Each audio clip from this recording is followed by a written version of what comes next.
Je suis ravi de vous accueillir pour réfléchir sur l'avenir de nos métiers, la place des corps intermédiaires dans la démocratie française, dans la construction de l'opinion publique, dans la fabrique de la loi.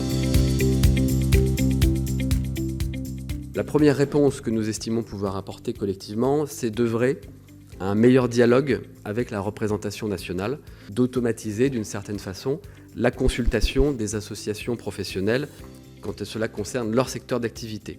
L'intelligence collective, et c'est ce qu'on fait aussi, elle se crée par le dialogue avec les parties prenantes, elle se crée par le dialogue avec les élus, elle se crée par le dialogue avec les experts qui ont justement les tenants et les aboutissants. Et je trouve ça vraiment très intéressant qu'une organisation comme le CEDAP s'intéresse à ce sujet de la participation citoyenne et de l'évolution vers plus de démocratie participative dans notre société. On pense qu'une normalisation, un schéma directeur de la démocratie participative, au moins au niveau national, pourrait avoir du sens. Il est vraiment important que nos associations professionnelles soient respectées et soient remises au cœur du jeu. Et pour cela, finalement, il y a deux conditions qui me semblent impératives.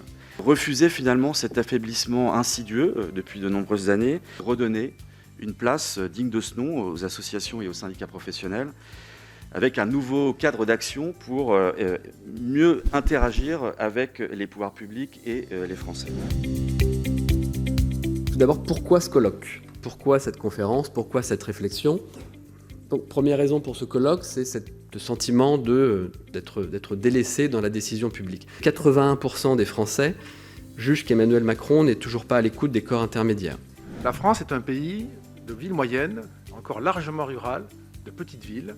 Tous, ou presque, sont absents de la parole publique, du débat, de l'expertise. À la situation de la démocratie aujourd'hui, vous le percevez, en tout cas je l'espère vivement, vous percevez à quel point ça va mal, à quel point nous sommes quand même possiblement dans une crise historique, nous, en France. La montée de l'abstention, c'est la montée impressionnante de ceux qui pensent que les institutions ne fonctionnent pas. Nous sommes dans un changement de très grande ampleur dans le rapport qu'ont les citoyens avec la démocratie. La démocratie participative ne va pas tout résoudre comme par magie.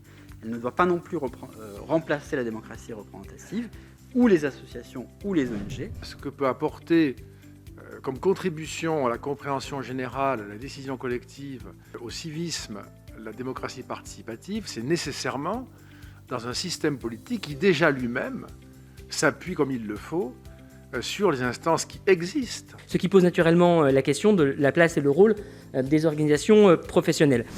Nos associations professionnelles sont des acteurs stables et qui finalement opèrent sur le temps long. Et je crois que c'est également une force qu'il faut souligner, puisque c'est un rouage qui se trouve en permanence à la frontière entre la sphère publique et la sphère privée.